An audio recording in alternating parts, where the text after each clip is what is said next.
Buenas noches, esta es la octava clase del seminario dedicada a la sátira de infeliz y feliz vida del condestable don Pedro de Portugal. Siendo que la anterior sobre el siervo libre de amor quedó muy extensa, esta he decidido dividirla en dos partes, así que esta primera parte se va a dedicar a las cuestiones más generales que aparecen ahí listadas, es decir, un breve repaso por el autor, por los manuscritos, por la instancia de la composición del texto y por su estructura, y la siguiente se va a dedicar al texto propiamente dicho, el análisis del texto, dividido en las dos partes que lo componen, que son su texto principal, el texto que llamamos descripción del proceso de amores, y sus glosas, que son muy importantes como veremos. Don Pedro de Portugal nació en octubre de 1429. Lo de octubre no es seguro, lo del año sí. Ahí lo tienen en la izquierda en un retablo compuesto por Jaime Huguet hacia 1464. Era hijo del infante Don Pedro, es decir, infante, hijo de rey, porque Don Pedro era hijo y nuestro condestable era nieto del rey Juan I de Portugal, y siendo infante además era hermano del rey, así que el padre de Don Pedro era tío del rey Alfonso V y nuestro autor era primo del rey. Eh, Su padre entonces era duque de Coimbra y fue el regente además de Alfonso V durante su minoridad. Todo esto para decir, nótese que estamos hablando de un autor que pertenecía a lo más encumbrado de la monarquía portuguesa. Era además pariente de un rey de Aragón, y por ende tenía pretensiones sobre el reino de Aragón, cosa que fue determinante al final de su vida, y además ocupó el cargo por el que lo conocemos, el cargo de condestable de Portugal, entre 1443 y 1449. ¿Sí? El condestable es como si fuera comandante mayor del ejército, jefe de las Fuerzas Armadas.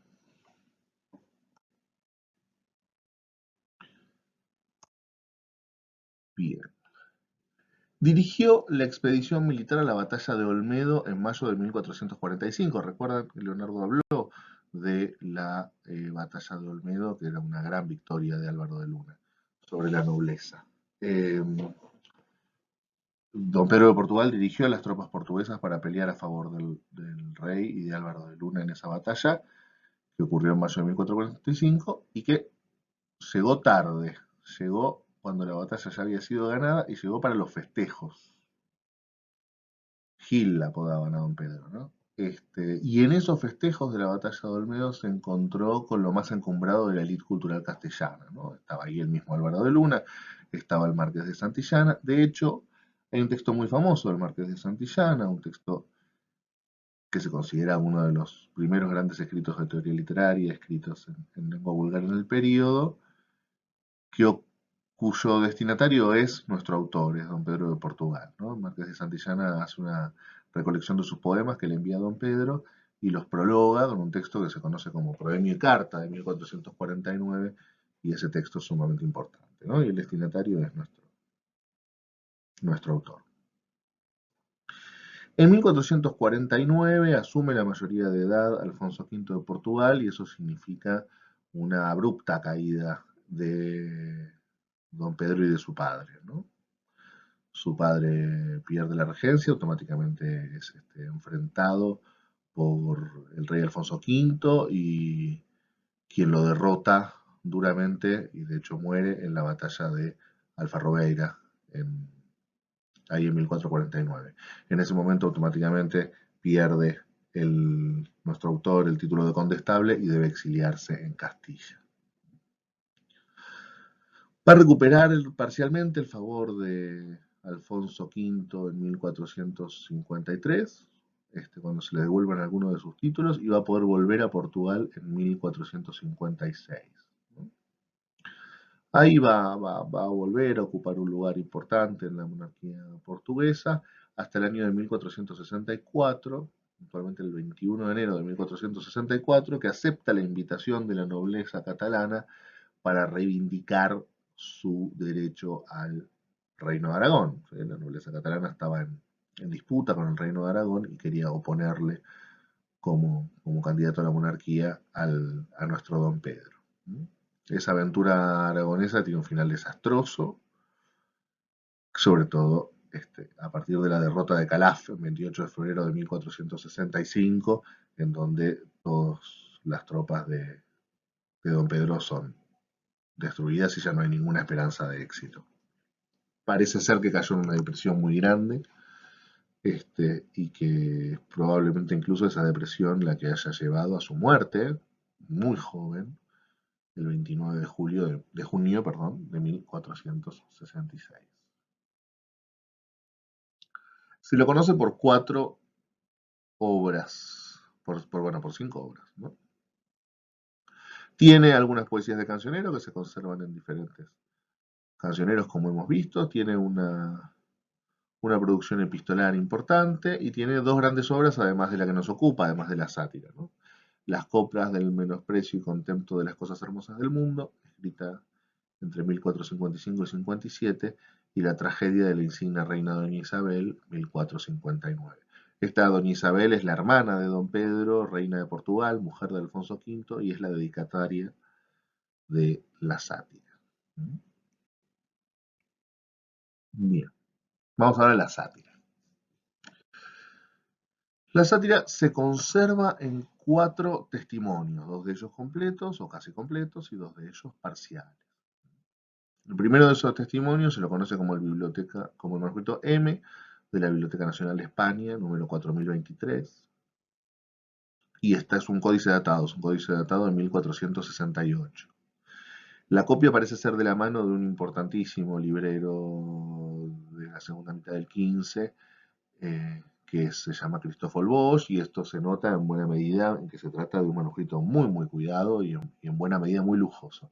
No es un manuscrito iluminado, y eso es lo que por ahí limita su valor, pero hay razones físicas para que falten esas iluminaciones, pero el cuidado de la letra, de la composición, de la caja, un texto de muy difícil presentación textual, aún para las ediciones modernas, debido a la desproporcionada relación entre el texto y las glosas, requería precisamente de una copia muy cuidada, y es el caso. Fíjense, de hecho, ahí en ese folio de manuscrito se ve claramente el texto y la glosa y la enorme relación de disparidad. O sea, estamos hablando de una caja de escritura absurdamente pequeña, para dejar espacio a glosas muchísimo más extensas, ¿no? Y esta es en general la dinámica de escritura, pero además de presentación del texto en la hoja, de la sátira en casi todos los testimonios, ¿no? El manuscrito M fue el único manuscrito que se conservaba completo durante muchísimos años, y por lo tanto fue la base de la primera edición del texto, que es la edición de Paz y Meliá de 1892. Hay una edición muy reciente de Kelly Hawkins de 2013 que lo utiliza básicamente porque el mejor manuscrito, como veremos ahora, es de muy difícil acceso, y la misma Hawkins dice que no lo ha podido ver y que por eso usa el manuscrito M. Por eso se trata de una tesis doctoral que no ha sido publicada, porque no es posible publicar hoy una edición nueva en base que no tiene en cuenta el principal manuscrito, ¿no? Ese principal manuscrito es el que se conoce con la letra B y que está conservada en una biblioteca privada catalana. Era la biblioteca de Federico Torelló, que es un coleccionista sin relación con el mundo filológico. Tenía una fábrica de manufacturas textiles, digamos, y que ha permitido el acceso a varios editores, pero que se ha complicado en los últimos años. Un manuscrito de una datación más imprecisa, de la segunda mitad del siglo XV. También se supone que es copia de Cristófol Bosch, por lo tanto se supone que los dos códices están muy emparentados. Y a partir de su descubrimiento en 1933 por Ramón Dalos Moner, queda clarísimo que es el mejor testimonio conservado y que debe ser base para cualquier edición, ¿no? Por lo tanto fue la base de la segunda edición, que fue la de Fonseca de 1975, y de la tercera, que es hoy en día la más utilizada, que es la de Guillermo Serés de 2008. Se ve también un manuscrito, lo ven ahí en la imagen, un manuscrito muy cuidado, un manuscrito muy, en buena medida lujoso y que no tiene muchas iluminaciones, apenas un par, pero me parece que en la imagen se puede ver la calidad, la asombrosa calidad de esas iluminaciones y que da cuenta del valor del códice. Se trata de un códice completo, aunque le falta un folio, el que estaría entre los actuales folios 60 y 61, y ese es un pasaje que debe completarse idealmente con el manuscrito de. Los dos manuscritos conservados son manuscritos fragmentarios. El primero de ellos en realidad tiene un buen número de, conserva una buena proporción del texto, se llama del que está conservado en el Museo Nacional de Arqueología de Lisboa, con esa asignatura extensa que no voy a repetir y que conocemos con la L, ¿no? Como verán, las letras son las de sus ciudades, ¿no? M para Madrid, B de Barcelona, L de Lisboa. Eh, el manuscrito de Lisboa no ha sido, solamente ha sido tenido en cuenta por Kelly Hawkins para la edición, no ha sido tenido en cuenta ni por Pasimelián, ni por Serés, ni por Fonseca, cuando podría traer lecciones razonables. Trae el texto principal completo, pero solo la mitad de las glosas, digamos. Dejó de copiar las glosas hacia la mitad del texto.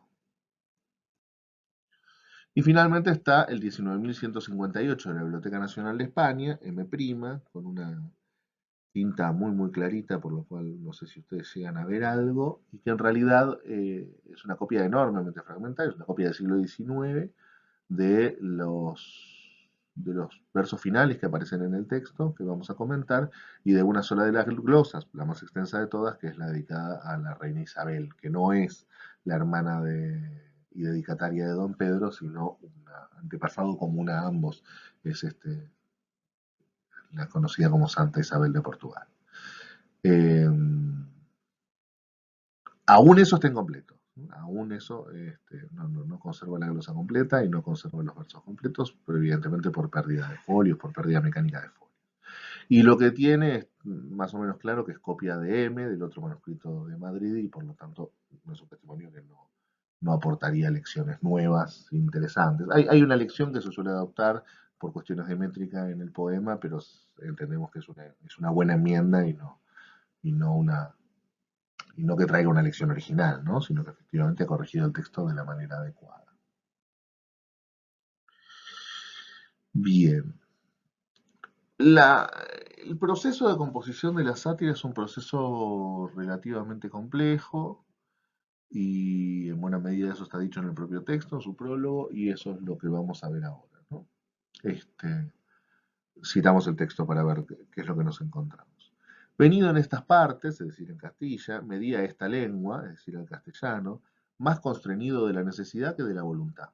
Y traído el texto a la deseada fin y parte de las glosas en lengua portuguesa acabadas, quise todo transformar y lo que restaba acabar en este castellano idioma. Es decir, lo que está diciendo es que él escribió este texto en portugués, escribió el texto completo y empezó a escribir las glosas en portugués, y que, siendo forzado a habitar en Castilla y en hablar su idioma, decidió traducir todo lo que tenía escrito en portugués al castellano y completar lo que le faltaba en castellano. Por lo tanto, habría dos versiones del texto, una versión portuguesa primera, incompleta, y una versión castellana segunda, que es la que conservamos. Es decir, en la versión portuguesa no hay ningún indicio más que lo que dice Don Pedro en su prólogo. No conservamos ni una referencia indirecta, ni muchísimo menos un testimonio, ni siquiera parcial, de esa versión portuguesa.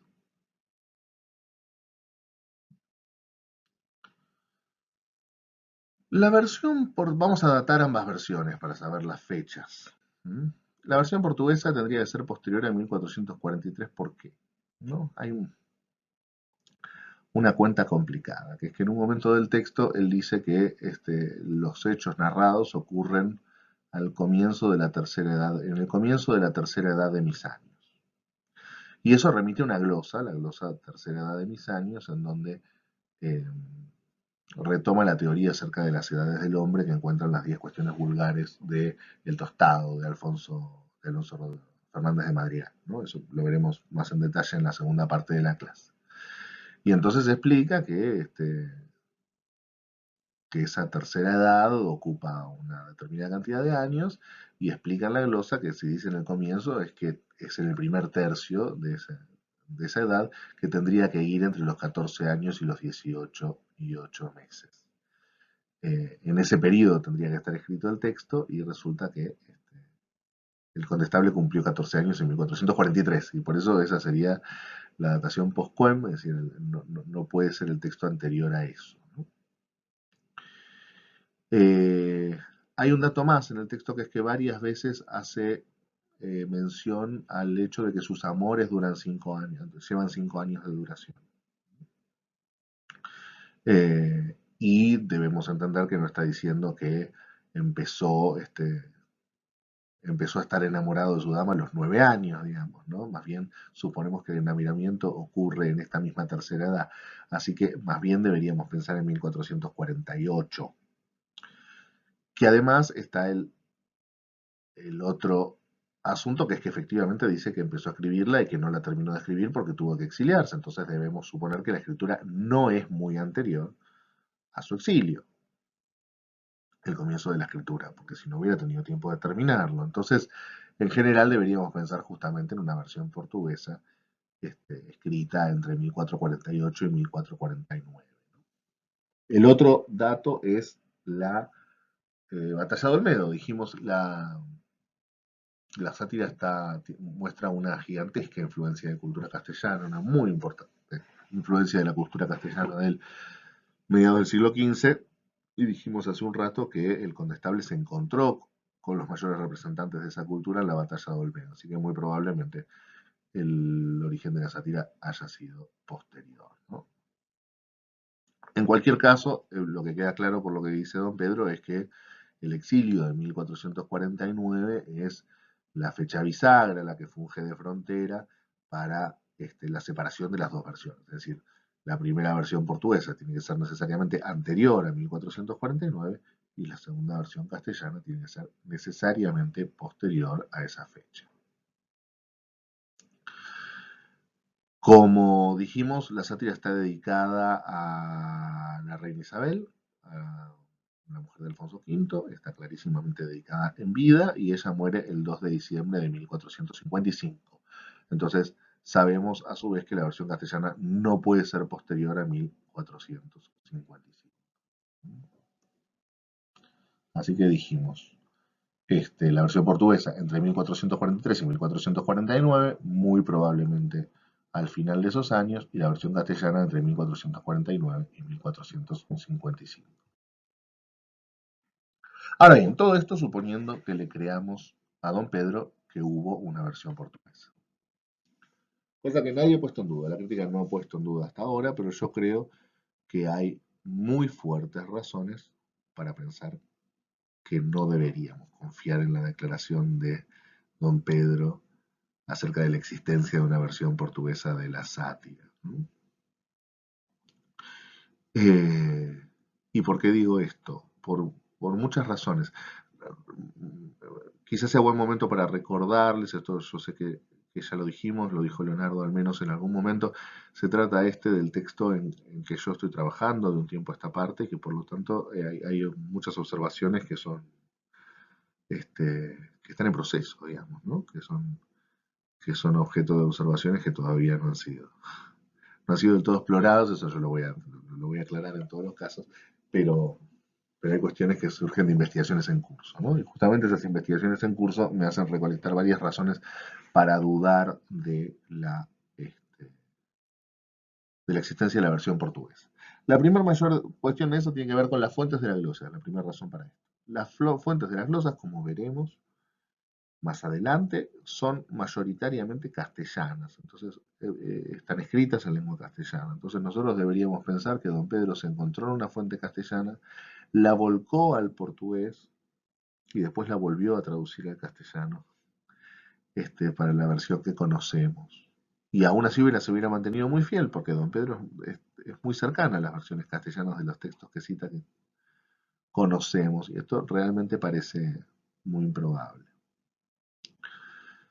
¿Se acuerdan que decía explícitamente el prólogo que tenía una parte de las glosas? Uno podría llegar a pensar que se trataba de una parte muy pequeña de las glosas y que por eso todas las que vinieron después ocurrieron ya en territorio castellano, y uno podría pensar que es el texto, que no tiene estas fuentes, el texto principal, el proceso de amores, el que ya estaba escrito en portugués. Sin embargo, varias cosas que vamos a analizar en torno a la relación entre texto y glosas muestra que no es razonable suponer que el proceso de amores fue escrito de manera independiente de las glosas. De hecho, la forma de su composición es enormemente dependiente de las glosas que trae y de las fuentes que sirven para ello, ¿no? En general, esto no es una cuestión segura, ni mucho menos. Las 10 cuestiones búlgaras del tostado, una de las fuentes principales, está datada hacia 1453, y esa es otra razón para descreer de la versión portuguesa.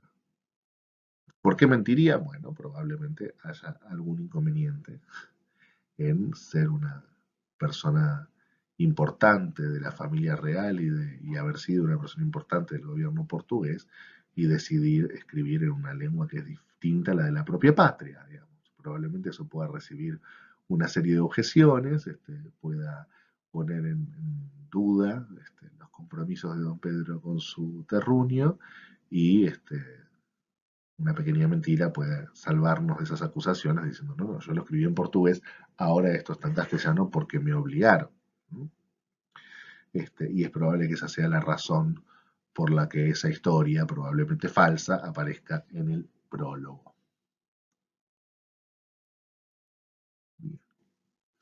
El título, ¿por qué se llama Sátira de infelice vida? Vamos a leer lo que dice don Pedro al respecto. Aquellado de amor que en la más perfecta del universo me hizo poner los hoyos, yo comencé de escribir y escribiendo declarar mi apasionada vida y las muy esclarecidas y singulares virtudes de la señora de mí. Y por ende la intitulé Sátira de infeliz y feliz vida, poniendo la suya por feliz y la mía por infeliz, llamándole sátira, que quiere decir reprensión con ánimo amigable de corregir. Perdón, me di cuenta a mitad de la lectura que esta es una versión modernizada y no tiene sentido leer con fonética medieval. Y aún este nombre, sátira, viene de satura, que es loor. Y yo a ella primero loando, el femenino linaje propuse loar, a ella amonestando como siervo señora, a mí reprendiendo de mi loca tema y desigual tristeza. ¿Mm? Lo primero que vale la pena decir es que el sentido que le da a la palabra sátira, el primer sentido que le da a la palabra sátira, es correcta, ¿no? La reprensión con ánimo amigable de corregir es efectivamente el sentido con el que aparecen muchos otros textos del siglo XV, algo que ha estudiado la crítica muy bien y que queda claro, ¿no? Eh, pero vamos a ver que esta declaración de esta relación, de esta doble valor de loor y reprensión, es por lo menos problemática.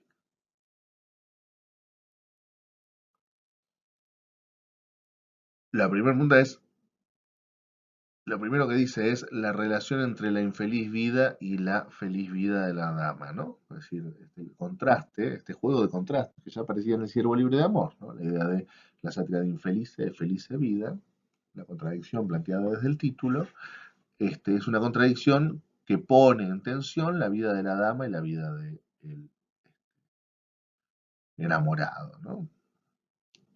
Pero muy difícilmente leemos el texto y descubrimos esto, sobre todo porque mucho se nos va a decir acerca del sufrimiento del enamorado, muy poco acerca de la vida feliz de la dama, salvo en el elogio de sus virtudes, y sobre todo en el elogio de estoicismo, que un estoicismo bien practicado, según la teoría de la filosofía que lo sustenta, no puede conducir sino a la felicidad.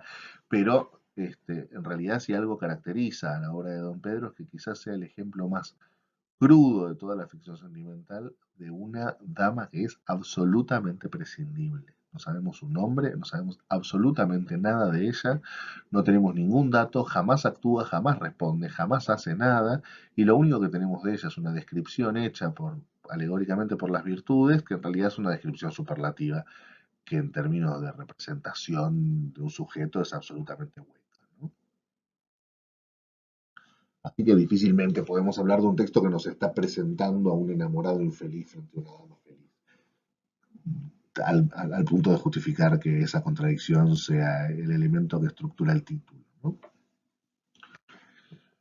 La segunda justificación que da es esta combinación de loas y represiones, y efectivamente hay una combinación de loas y represiones, pero llama la atención ver dónde las encontramos depositadas, ¿no?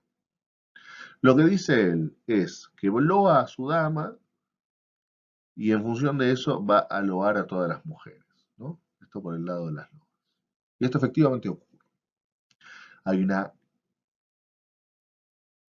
superlativa loa de la dama en boca de las virtudes y encontramos efectivamente una insistente loa al género femenino en las glosas. Y al mismo tiempo dice que hay una reprensión a la amada, una cordial reprensión a la enamorada y una reprensión al enamorado por su conducta amorosa que es inmoral, ¿no? La reprensión a la amada aparece de manera nítida, aparece un par de veces en el texto y aparece mencionado en el texto, pero muy especialmente aparece en el poema final, en el poema que el narrador le dedica a la dama, ¿sí? Que es efectivamente un poema de reprensión en donde la acusa de crueldad y le recomienda abandonar la senda de la crueldad eh, para lograr la perfección, la corona de perfección. Eh, y por supuesto que hay una reprensión al enamorado muy fuerte, pero de parte de quién, de parte de las virtudes, que le reprochan le reprochan sus amores, ¿no? Estos cuatro lugares son justamente cuatro lugares que no son exactamente la primera persona del narrador que describe la situación. No son los cuatro lugares que no son el proceso de amores tal como está descrito y tal como funda el género de la ficción sentimental, ¿sí? Las virtudes, que hacen la loa a la dama y la reprensión del enamorado, son el adversario del narrador.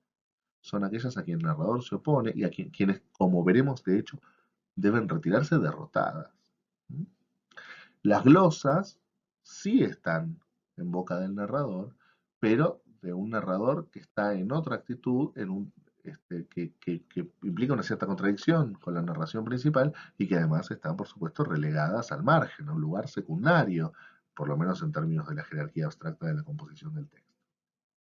Y la represión a la amada ocupa un lugar central, sin lugar a dudas, pero en el poema, que es una incrustación y que de hecho implica, como veremos, una notoria cambio de tono en relación con el texto principal. Entonces, estas cuatro cosas que dice Don Pedro, que son el motivo de su título, que fundan la razón por la que la sátira se llama de esa manera, y que efectivamente están presentes en el texto, están presentes en lugares tangenciales de su composición y ninguna de ellas representa el hilo conductor de la sátira, que es la narración de un proceso de amores en primera persona de parte de un narrador enamorado identificado con el autor que firma en la tapa, ¿no? Y llama la atención que sea justamente este elemento vertebrador, estructural, este hilo conductor, el que en ningún momento aparece mencionado como origen del título, como representado en el título.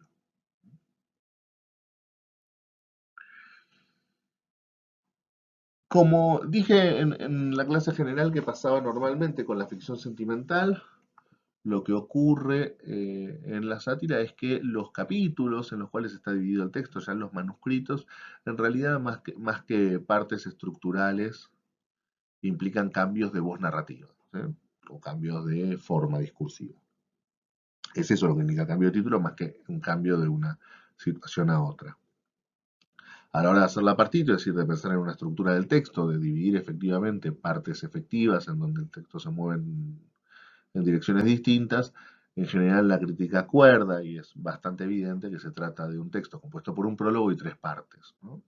Una primera parte que está compuesta por los primeros tres títulos y que está ligada al sufrimiento del narrador, a la presentación a la presentación y representación de ese sufrimiento y de las contradicciones internas. Una segunda parte compuesta por los títulos 4 a 8 es el debate con las virtudes, primero con prudencia y luego con piedad.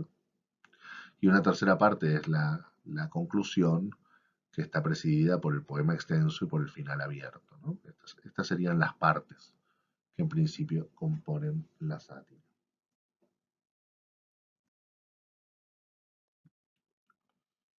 Un elemento absolutamente fundamental para entender este texto es el diálogo que establece con el siervo libre de amor. Y quiero ser muy enfático en este sentido, muy enfático. Eh, yo creo que hay acá un gesto absolutamente inaugural del género de la ficción sentimental. Y creo que el lugar por excelencia, el lugar sintomático donde nosotros tenemos que entender cómo se conforma el género es precisamente en este diálogo. ¿Sí? En general, uno puede decir en términos generales que ningún género es fundado por el primero de sus textos, todos están fundados por el segundo. Porque cuando el primer texto de un género nace, no hay un género, hay solamente un texto, hay solamente una excepción, ¿no? En el momento en donde otro texto decide, consciente o inconscientemente, vincularse a ese, conformar sistema, establecer que ese primero presenta una colección de patrones que son los que hay que seguir para la composición de un nuevo texto, es el momento en que un género está siendo fundado. Esto uno lo podría decir de cualquier género, de cualquier género. Ahora, esto pasa de manera más clara en la ficción sentimental. La Sátira de Felice Felice Vida es un texto absolutamente fundante para el género y es fundante no solamente porque es el segundo, no solamente porque decide constituirse en texto haciendo sistema con el siervo libre de amor, sino además porque lo hace con un planteo declarado y consciente acerca del siervo libre de amor. La primera forma en que nosotros tenemos que leer la sátira es como una tesis, es como una lectura crítica, si quieren, del siervo libre de amor. Y esto es, yo creo que nos perdemos todo el género sentimental si no entendemos esto. Empecemos por las razones que tenemos para saber que leyó El Siervo Libre de Amor y que conoce a Juan Rodríguez del Padrón. La más obvia es que tiene una glosa dedicada a Ardan Liar, ¿sí? Así cuando la discreción lo amonesta por entregar su libertad enamorado, cosa que ya es un tópico del Siervo Libre de Amor, le dice, no te das cuenta de que sos como fulano, mengano y sultano, es decir, todos personajes que han muerto por amores y cada uno de ellos tiene la glosa que desarrolla esa muerte, ¿no? Y uno de esos personajes es Ardalier y la glosa claramente resume la trama principal de la historia de los amadores. Así que ahí la relación con el ciervo es absolutamente evidente. Entre esa serie de enamorados que murieron por amor está también Macías, inmediatamente a continuación, y creo que debe llamarnos la atención. Es absolutamente normal que un texto de esta época presente a Macías como paradigma de enamorado fiel, pero el hecho de que sea inmediatamente a continuación de Ardan Liar debe llamarnos la atención. Recordemos que en El Siervo Libre de Amor es Macías quien logra romper el encantamiento de la tumba de los enamorados, digamos, ¿no? Y en ese sentido me parece que la mención a continuación de la historia de los dos amadores no debe ser entendida como una casualidad, ¿no? Y ya refiriéndose a otro texto de Juan Rodríguez, hay una glosa dedicada a la ninfa cardiana, que es el personaje central del triunfo de las donas, ¿no? Y ahí también da cuenta del conocimiento que tiene de la obra de Juan Rodríguez.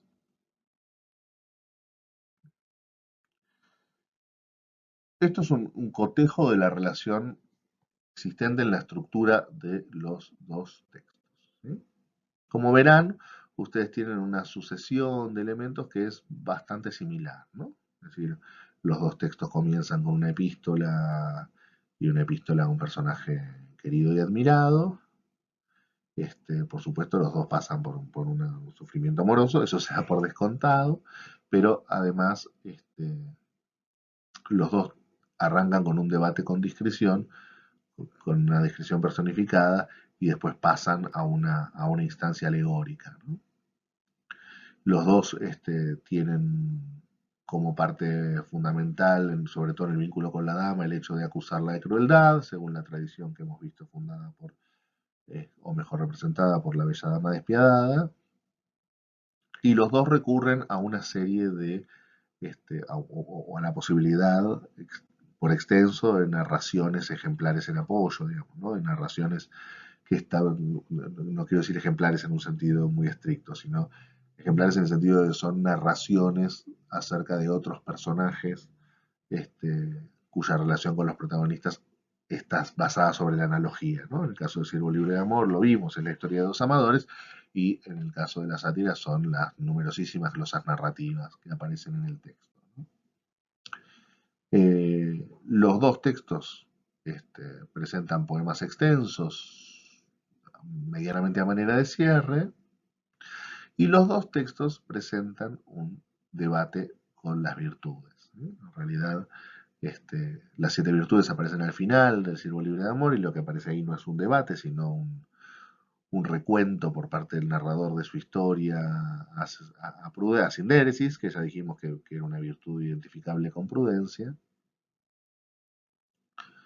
Eh, y suponemos que viene a partir de ahí una amonestación y una aceptación de Juan Rodríguez de las virtudes de Prudencia. Este, y en el Siervo Libre lo que ocurre es un debate, ¿sí? El narrador debate con las virtudes, con prudencia y con piedad. Entonces me parece que es evidente que uno mira las instancias que componen ambos textos son enormemente similares y uno tiene que pensar que esa similitud no es azarosa, sino que efectivamente lo que tenemos que pensar es que nos encontramos con un texto construido nítidamente en diálogo con el Siervo Libre, ¿no? ¿Y cómo se conforma ese diálogo? ¿Qué es lo que dice eh, ese diálogo? Bueno, lo primero que hace ese diálogo es eliminar las tres vías. Lo primero que tenemos que ver a simple vista que hace don Pedro con el Ciervo es eliminar la existencia de las tres vías. La primera gran diferencia entre el Ciervo y la sátira es que en la sátira hay una sola vía. No hay otra cosa que no sea el sufrimiento amoroso. Lo único posible para la sátira es el sufrimiento amoroso. No hay una etapa de amores felices como hay al inicio del Ciervo Libre de Amor, pero no hay una salida del amor que produzca una felicidad por su rechazo como lo había, ¿no? Es decir, el único mundo posible para la sátira es el mundo del sufrimiento amoroso. En este sentido, la acusación de crueldad ocupa un lugar nítidamente distinto y es muy interesante, ¿no? Lo que nosotros podemos ver en el Ciervo Libre de Amor es que en el momento donde llega la acusación de crueldad es el momento, es en cierta medida un momento de liberación, es el momento en que el narrador empieza a entender, empieza a tomar distancia de su dama y por lo tanto empieza a renunciar al proceso de amores y empieza el largo proceso de salida, ¿no? Nosotros vimos en la clase anterior que uno puede ver que la salida del proceso amoroso no está narrada en el Ciervo, que es una cosa que inicia en el momento en que termina, pero que está empezando a dar pautas de acercarse a esa solución desde antes, puntualmente desde que aparece la primera acusación a la dama de crueldad, ¿no? Eh, la, la otra cosa que podemos ver es que efectivamente no hay ninguna solución y eso está manifestado en las mismas pautas formales, ¿no? Señalábamos en el Círculo Libre de Amor cómo la aparición de dos poemas extensos implicaba este, un momento de reconocimiento, mientras lo que encontramos en la sátira es un solo poema extenso compuesto por dos partes simétricas y que no produce ningún cambio, sino todo lo contrario. En este sentido, me parece que lo que tenemos que ver acá es efectivamente una postura muy firme de parte del condestable en torno a la contradicción que nosotros veíamos en el Ciervo en la clase pasada. Lo que yo creo que tenemos que entender es que el condestable percibe en el Ciervo la misma contradicción que percibimos nosotros entre una doctrina de la reprobatio amoris y una intensidad de la narración de amores, especialmente del sufrimiento amoroso, y que don Pedro siente un profundo rechazo por la primera y una gran admiración por la segunda, y escribe un texto para limpiar al siervo libre de amor de su parte doctrinal, ¿no? Limpiarlo de la primera y de la tercera parte. Recordemos que no solamente veíamos que el siervo libre de amor tenía en la parte de la reprobatio amoris una cierta contradicción con el tono de la parte previa, sino que además veíamos que la parte de la primera vía, es decir, la de los amores exitosos, era una parte compleja en términos narrativos y que parecía configurar un personaje y una descripción de amores excesivamente livianas y poco creíbles y de difícil identificación, que la parte que efectivamente conseguía un tono conciso y exitoso era la parte del sufrimiento de amor, es la parte de la segunda vía. Da toda la impresión de que es esto lo que está diciendo don Pedro. Don Pedro dice, de esta parte te tenías que agarrar, esta era la que servía para componer un texto, y que por lo tanto lo que decía es eso, es reescribir el siervo libre de amor, pero solo en lo que funciona, que es la segunda vía, la de la desesperación, la de amar y ser desamado.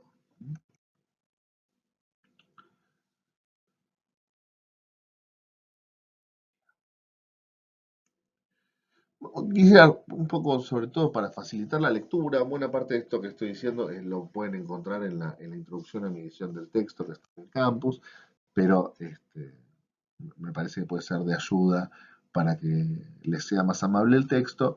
Nosotros habíamos visto para el Siervo Libre de Amor que había una intención de latinización, ¿no? De empezar de utilizar vocabulario y sintaxis latina para elevar el nivel, digamos, para darle más estatus a la composición en lengua castellana. En el Ciervo Libre de Amor eso era absolutamente caótico, generaba en buena medida una sintaxis y una formación del texto prácticamente incomprensible, eh, y era absolutamente imposible determinar una regularidad. Esto no es lo que ocurre en la sátira. Efectivamente, lo que podemos encontrar es que muchas veces lo que don Pedro toma de la sintaxis latina o del léxico latino para su texto es, es sistemático y tiene que ver con la utilización de una serie de construcciones fijas, ¿no? La primera de esas es la construcción de acusativo más infinitivo. Si cualquiera de ustedes que haya hecho griego o latín 1 sabe de qué estoy hablando, ¿no? Es decir, los verbos de decir o similares, los verbos de decir suelen construir sus objetos directos no con proposiciones incluidas sustantivas, como hacemos nosotros, sino con una construcción particular que es una construcción de infinitivo, ¿sí? Parecidas a nuestras construcciones de infinitivo, pero que a diferencia de nuestras construcciones de infinitivo, pueden tener sujetos, son pasibles de tener un sujeto autónomo, y ese sujeto debe ser expresado en caso acusativo, ¿no? Eso es lo que se suele conocer como una cláusula de acusativo más infinitivo. Eh, y esto lo hace la construcción de acusativo más infinitivo, que es absolutamente gramatical en castellano, la usa constantemente. Van a encontrar a lo largo del texto un montón de utilizaciones de esta construcción. Acá pongo el ejemplo que dice, sabe tu voluntad de otra no poder ser cautiva. Nosotros diríamos, sabe que tu voluntad no puede ser cautiva de otra, es decir, transformaríamos en una suboración con verbo conjugado. Pero esto está hecho mediante una construcción de acusativo más infinitivo. Una de las cosas que ocurre también, y es medianamente similar, es la utilización de la construcción de participio presente. Es decir, como ustedes saben, nosotros tenemos un solo participio, que es el participio pasado, terminado en adoada, pero el latín tenía una colección de participios mucho más nutrida. El participio presente en particular, nosotros lo reconocemos porque no pasó al castellano y efectivamente se conserva en castellano, solo que sin su contenido, su forma verbal, sin ya su marca, su forma verbal, y son directamente sustantivos o adjetivos, ¿no? Es decir, la palabra presidente es originalmente un participio presente latino, es aquel que preside, ¿no? Este, y así, bueno, todas las palabras que nosotros tenemos terminadas en ente, en realidad son originalmente participios presentes latinos, pero que nosotros tenemos absolutamente lexicalizados como adjetivos o sustantivos, ¿no? Pero lo que hace don Pedro es devolverle su naturaleza verbal a los participios presentes y por lo tanto dotarlos de modificadores propios de la estructura verbal, ¿sí? Como en la frase que tienen ahí, monstruo teniente la cabeza de toro. ¿Sí? Este, esto nosotros lo diríamos el monstruo que tiene la cabeza de toro, lo que pasa es que le está esa posibilidad de dotarlo del objeto directo al participio proviene de su carácter verbal latino, ¿no? Otra cosa que van a encontrar constantemente es la omisión de preposiciones, ¿sí? Es decir, ustedes saben que al ser un sistema eh, al contar el latín con un sistema de casos, dependía muchísimo menos de las preposiciones de lo que dependemos nosotros para asignar funciones sintácticas. Y por ende, era una lengua con muchísimas menos preposiciones y que tenía muchísima menor presencia de preposiciones en el texto. Y esto es lo que hace el condestable con su texto, ¿sí? Despoja en toda la medida que puede, y a veces cuando no puede también, eh, el texto de sus preposiciones. Por ejemplo, lo que tienen ahí es Vulcano merced pedían, cosa que debe leerse como a Vulcano merced pedían, ¿no? Y otro elemento que van a encontrar con mucha frecuencia es el casi con su sentido en latino, que quiere decir parecido a, similar a, de manera similar a, ¿no? Y ahí tienen ejemplo, se dice Diana casi Duana. Pero también es muy frecuente. Otro que no puse acá, pero que también van a encontrar con mucha frecuencia, es el pero con sentido de aunque o sin embargo. Este, que es, nada, está todo el tiempo en el texto de Don Pedro. Si vamos a analizar la estructura del texto, probablemente el elemento más importante es el de la articulación entre texto y glosa, lo que llamamos ahí inserción de las glosas, es decir, el modo en que texto y glosa se relacionan, ¿no? El modo en que la glosa se justifica este, a partir de su relación con el texto, ¿no? Para eso vamos a señalar una serie de cosas, pero vamos a señalar siguiendo lo que el propio Don Pedro dice en el prólogo acerca de las glosas, porque esto lo di por sentado hasta ahora, pero es una cosa importante decir.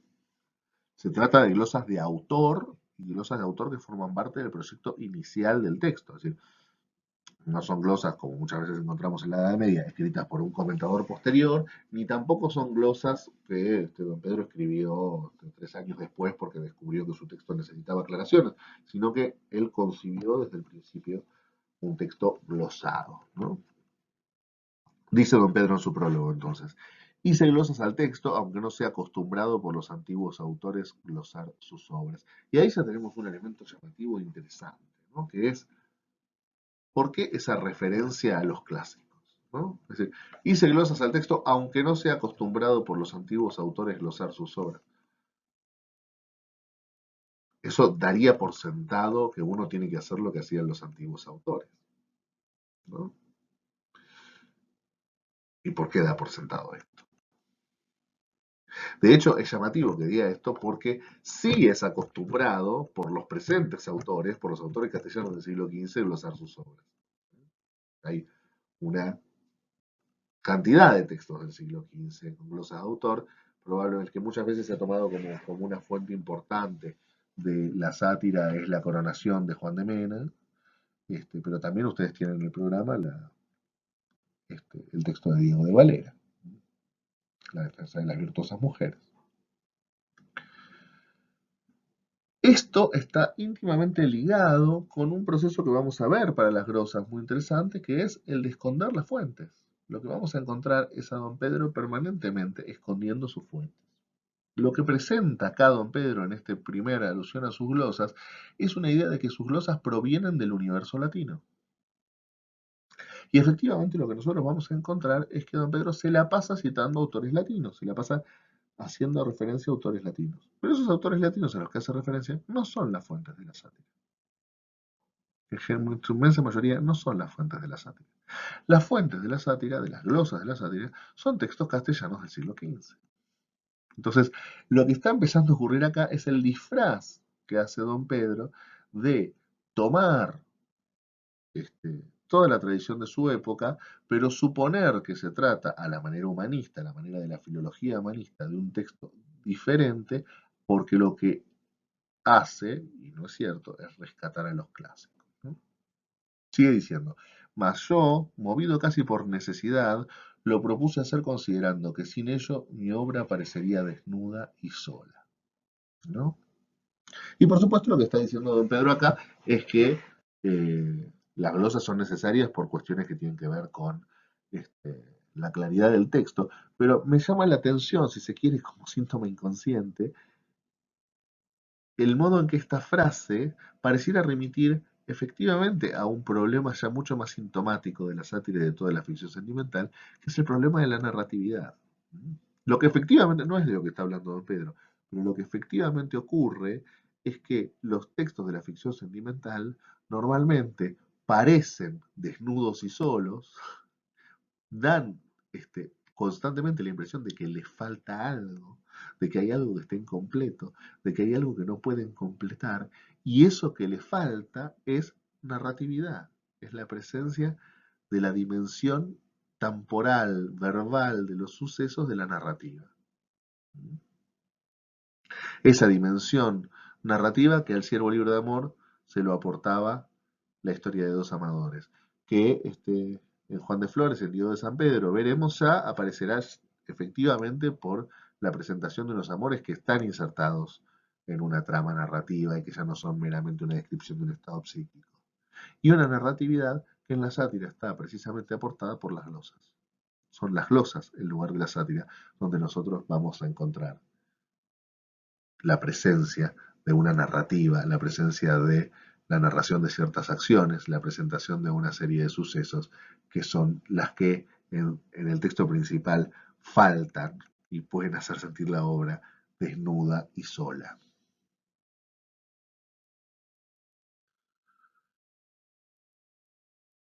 Dice, sigue diciendo, y más causadora de cuestiones que no fenecedora de aquellas, está demandando quién fue esto, quién aquel, qué es esto otro, no fenecerían jamás demandas a los ignorantes, y aún en algunas cosas a los cientes sería forzado de revolver las hojas. ¿Qué es lo que está diciendo? Lo que está diciendo es la justificación básica de qué es una glosa. Está explicando qué es una glosa.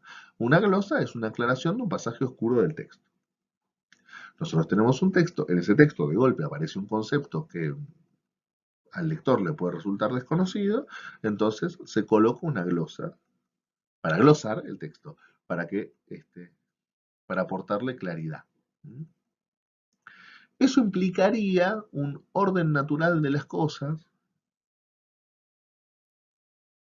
que va precisamente del texto hacia afuera, ¿sí? Es decir, el texto menciona a Vulcano, ahí a don Pedro se le ocurre que quizás algún lector no sepa quién es Vulcano, entonces decide hacer una glosa dedicada a Vulcano. ¿Y para eso qué tiene que hacer? Tiene que encontrar una fuente, tiene que encontrar un texto que le hable de Vulcano. Entonces ahí sale a buscar una fuente que es la que toma para colocar la glosa. Pero esto es absolutamente falso, esto no es lo que ocurre en la sátira, sino lo que ocurre es que ese proceso está absolutamente invertido.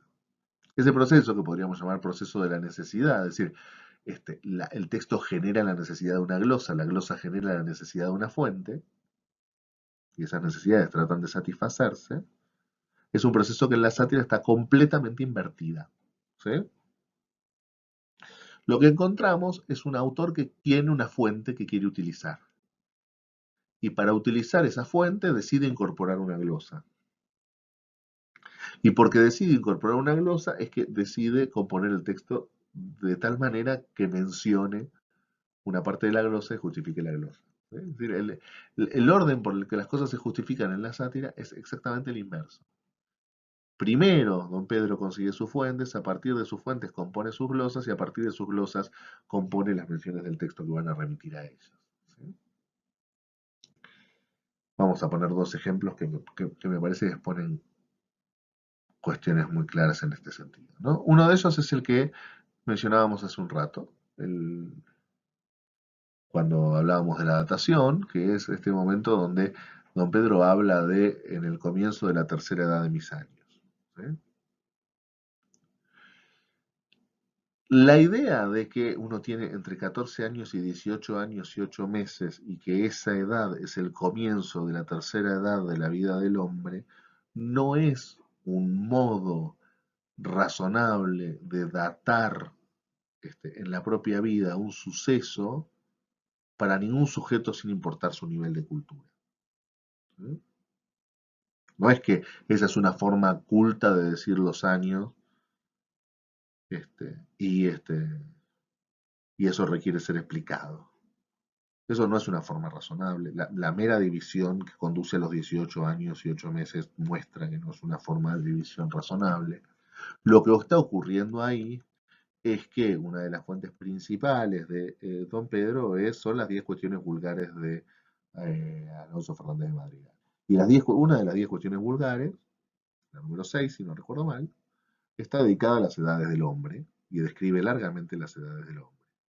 Y esa descripción del tostado de la edades del hombre es copiado casi literalmente en glosa por el condestable. Y para que esa glosa esté justificada, tiene que poner un pasaje en que diga en el comienzo de la tercera edad de mis años en el texto. Otro lugar que es particularmente llamativo, y hay varios como este, dijo uno, pero hay varios como este, es la glosa titulada Hermosas Vírgenes. ¿No? En un momento el texto dice, no creas que me olvido de aquellas hermosas vírgenes, ni creas que bla, bla, bla. ¿No? Y ahí aparece la glosa Hermosas Vírgenes, que lo que cuenta es la historia de Armonía y su doncella, ambas muertas heroicamente. ¿No? Historia que eh, Don Pedro toma de otra de sus fuentes principales, probablemente la más importante de todas, que son los hechos y dichos memorables de Valerio Máximo. Pero fíjense que definitivamente Hermosas Vírgenes no es un término, no es una entrada a diccionario que remita a la glosa de Valerio Máximo. No es que hay un problema de iluminación sobre un lenguaje oscuro. No es que Hermosas Vírgenes es una forma demasiado culta de remitir a la historia de armonía o que el problema sea que la historia de armonía sea en sí demasiado culta. Yo puedo conocerme al dedo la historia de armonía, puedo haberla leído anteayer, puedo tenerla presente, puedo hasta estarla buscando en el texto y no por eso las palabras hermosas vírgenes me van a remitir a ella. En Hermosas Vírgenes es un pasaje que está puesto ahí solamente para justificar de alguna manera la existencia de una glosa que narre la muerte heroica de Armonía y de su doncella.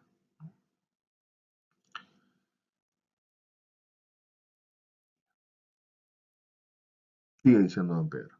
Y cuanto más discurría por las vidas valerosas de la antigüedad, dándome a conocimiento de las cosas con viso más propincuo que de antes, tanto a mi mano con mayor gozo escribía y con mayor afición estudio aquel que arrebatar podía entre los enojosos aferes míos, yo proseguía lo procesado.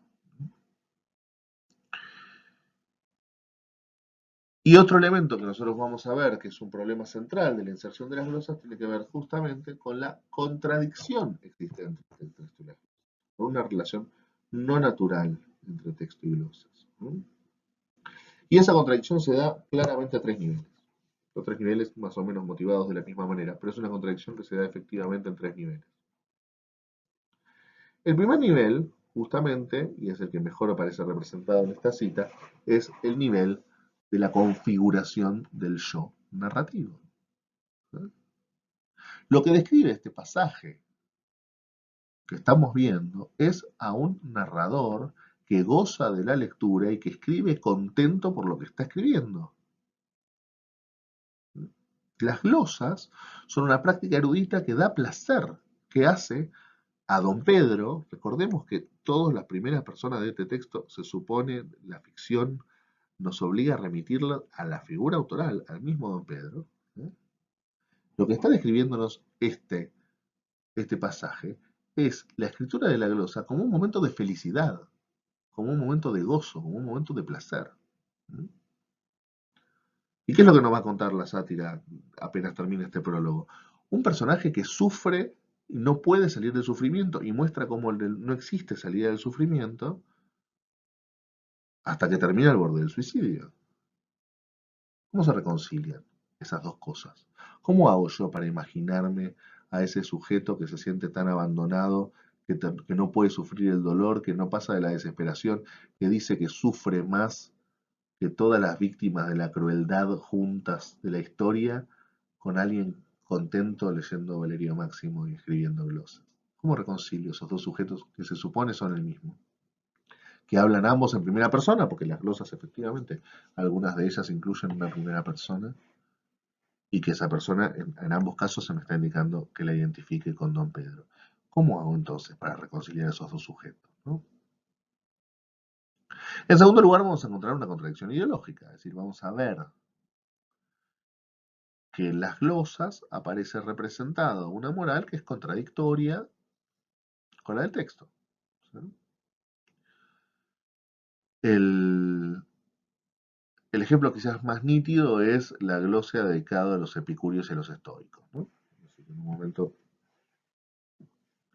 el texto menciona una de las virtudes, dice que la dama es estoica y no epicúrea, y aparecen dos glosas, una para decir que los epicúreos son malos y otra para decir que los estoicos son buenos. ¿No? Y no es la moral estoica la que está siendo practicada por Don Pedro en todo el resto del texto, ni del corazón. ¿No? Al contrario, lo que está ocurriendo es un profundo sufrimiento producido por el deseo, producido por las pasiones, por los anhelos del alma. La idea expuesta de que obliga a las virtudes a retirarse derrotadas, de que el sufrimiento está originado en la crueldad de la dama, está absolutamente contrapuesta a la idea básica de la moral estoica de que el sufrimiento es generado únicamente por los propios anhelos de aquello que no se puede conseguir, por una falta de desprendimiento. Entonces, claramente lo que está diciendo esa glosa es ideológicamente contradictoria con lo que está expuesto en el texto principal. Y finalmente lo que vamos a encontrar es una contradicción de tono. No están escritos, el texto y las glosas no están escritos en el mismo tono. No tienen el mismo tono narrativo. ¿Sí? Aunque a veces son reconciliables, sobre todo en las glosas dedicadas a Valerio Máximo. Perdón, tomadas de Valerio Máximo. Es decir. Pero en muchos casos las glosas, y aún en el caso de las glosas tomadas de Valerio, el tono es nítidamente distinto. ¿No? No es el tono trágico. Digamos, las glosas están construidas por un tono erudito, por un tono evaluativo, por un tono de cierta distancia y evaluación que no es propio del tono descarnado del texto principal. ¿No? Y esto por dos motivos. El primero de ellos es por tema. Muchas veces lo que narra la glosa es un material que no se presta al tono trágico del texto, se presta a ser leído en otro tono. ¿Sí? Como ustedes saben, la forma no es independiente del contenido. Entonces, los contenidos exigen ciertas formas y los contenidos narrados no exigen formas que no son la forma del texto principal. Pero además, muchas veces estamos hablando del tono heredado de su fuente, porque lo que vamos a encontrar en muchísimas ocasiones es que don Pedro no está tomando una leyenda de un texto, sino que lo que está haciendo es copiándolo palabra por palabra. Y al copiarlo palabra por palabra está heredando el tono de su fuente, que no es el tono de su texto. Hay un trabajo de Michael Agnew, que es paradigmático de este problema, eh, en donde lo que él sugiere, y es un poco lo que vimos, que en general es una llave de interpretación de la ficción sentimental, es que esa contradicción entre glosa y texto eh, es en realidad un elemento paródico. ¿No? Él habla de monkeys in the Martians, ¿no? En relación con ciertas investigaciones sobre otros manuscritos, lo que dice es que las glosas que están en los márgenes son monos que se burlan de lo que dice el texto. ¿No? Y lo que él pone como ejemplo principal es la primera glosa. ¿Sí? La primera glosa es una glosa ya al prólogo, en donde en algún momento el condestable dice, y al final no sabía si le dice a su dedicataria, ¿no? A su hermana, la reina Isabel, le dice al final no sabía si mandártelo o quemarlos, y para quemarlos, por supuesto, usa una paráfrasis que es entregarlos a Vulcano, al dios del fuego. ¿No? Entonces eso justifica la primera de las glosas, que es la glosa de Vulcano, y en donde la parte narrativa principal de las glosas de Vulcano está dedicado a los amores ilícitos y la trampa que cayeron la mujer de Vulcano, nada más y nada menos que Venus, y su amante. Este, Ares, el dios de la guerra, ¿no? Entonces lo que encontramos ahí es una imagen muy sexual y muy grotesca de la representación amorosa, ¿no? Así, lo que encontramos es a una mujer adúltera, una escena de lujuria, pero además a dos personajes que quedan desnudos en una red infaltable y exhibidos ante todos los dioses en una situación de vergüenza. Claramente no estamos en un tono trágico, amoroso. No estamos frente al sublime amoroso, sino que estamos frente a una lógica de otro tipo, ¿no? Que tiene que ver con lo que yo mencionaba en la clase sobre ficción sentimental, que es lo que viene de la tradición clásica, que es una tradición en general de estilo bajo en torno al amor, digamos, ¿no? Una tradición en la que los amores son narrados en estilo bajo, no en estilo elevado, que es lo que está haciendo la ficción sentimental. Entonces lo que dice Maquiavelo es la glosa de Volcano es la muestra de que las glosas están ahí para eso, están ahí para burlarse del texto principal, como monos en los márgenes, ¿no?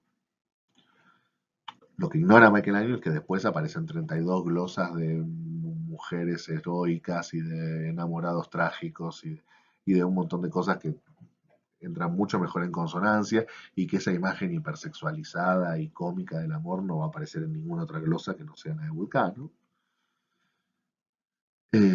Y además, lo que no tiene en cuenta Michelangelo es que el espíritu, yo creo que no es la parodia ni es ningún comentario sobre el amor. El espíritu es una intención de usar el texto del Tostado, las 10 cuestiones vulgares, hasta la última palabra, porque lo exprime paso por. No hay nada que esté en las 10 cuestiones vulgares del Tostado que don Pedro no decida exprimir e incluir en su texto.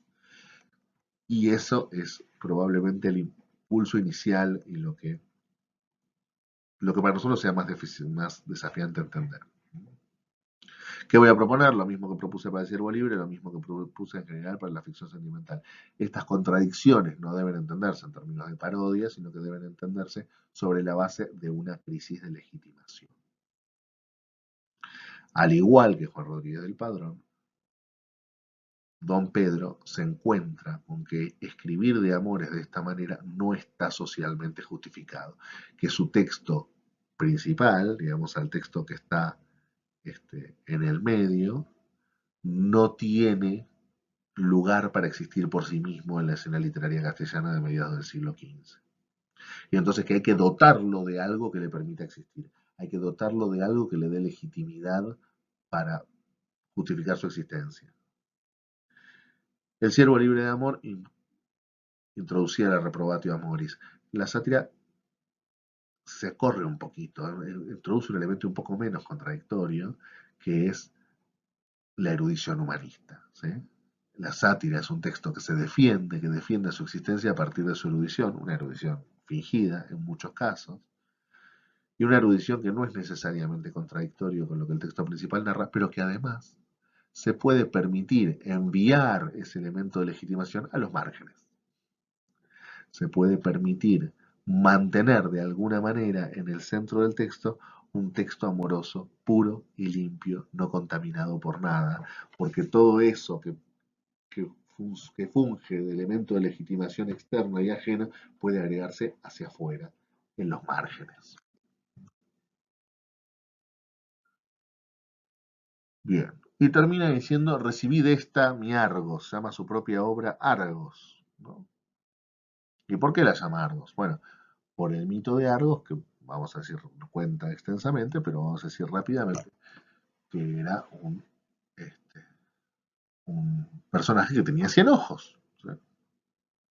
Y entonces, por supuesto, ofrece la glosa para Argos, y en esa glosa dice, ¿y por qué a este Argos 100 ojos atribuyeron? Como dicho es, quiso el autor llamar a la subsiguiente obrita Argos, casi como aquel 100 ojos tenía, así aquellas 100 glosas contiene. Mentira, no tiene 100 glosas, tiene 105, ¿no?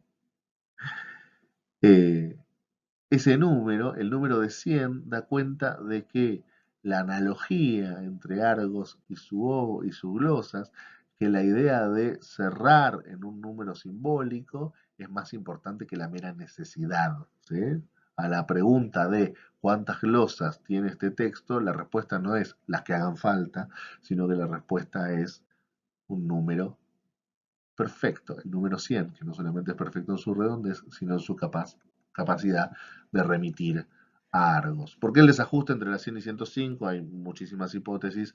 Una de las que podemos considerar es, bueno, que el condestable agregó glosas después de terminadas las 100 que tenía por algún motivo, pero una de las que podemos pensar es que no está considerando una serie de glosas que en realidad no agregan información, sino que aclaran, parafrasean medianamente un término o remiten a glosas ya existentes, ¿no? Eh, Bien. Veamos que nuevamente acá vamos a tener los problemas que veíamos antes, ¿no? Y así como el ojo corpóreo, el cuerpo alumbra y guía, así la glosa altexta por semblante de manera hace, quitando dudas a los leyentes. ¿Cuál es la función de la glosa? Quitar dudas cuando ya sabemos que no es así. Ya sabemos que la glosa cumple una función ligada al honrar su fuente, a ser incorporada por su valor literario y que el término que supuestamente debe ser iluminado es agregado ad hoc para justificarla, ¿no? Y así como el ojo da, trae, causa gozo y alegría, así la glosa alegra, satisfaciendo lo oscuro y declarando lo oculto. Y una vez más tenemos esta idea de la glosa como lugar de alegría. Antes era un lugar de alegría para el autor, ahora es un lugar de alegría para el lector, ¿eh? Y la inmensa contradicción que implica que defendamos un elemento de alegría en un texto trágico, ¿no? ¿Qué es lo que sí comparte, me parece, esto que estamos viendo con el texto principal? Bueno, precisamente lo que comparte es un ideal de transparencia, ¿no? Lo que parece estar detrás de la justificación de toda la presencia de las glosas es la idea de que todo el texto debe ser transparente, de que todo lo que se narra debe ser claro, de que todo lo que está en juego debe ser accesible y comprensible para el lector. Y ese es, como exponía anteriormente en las clases dedicadas a la ficción sentimental, el siervo libre de amor, ese es en buena medida también el objetivo de la ficción sentimental, es hacer transparente un proceso de amores. ¿Eh? Es poner sobre la mesa, es hacer visible, es hacer quizás comprensible, es hacer patente en todos sus detalles un fenómeno que normalmente forma parte de lo oculto y de lo inescrutable, que es la realidad psíquica de un enamorado. Terminamos aquí este video dedicado a cuestiones generales. Ya nos vamos a dedicar el siguiente al análisis del texto, dividido en dos partes, ¿no? El proceso de amor, es decir, lo que hemos llamado el texto principal, el centro de la caja de escritura de los manuscritos, y en segunda instancia el análisis de las glosas. Hasta luego y buenas noches.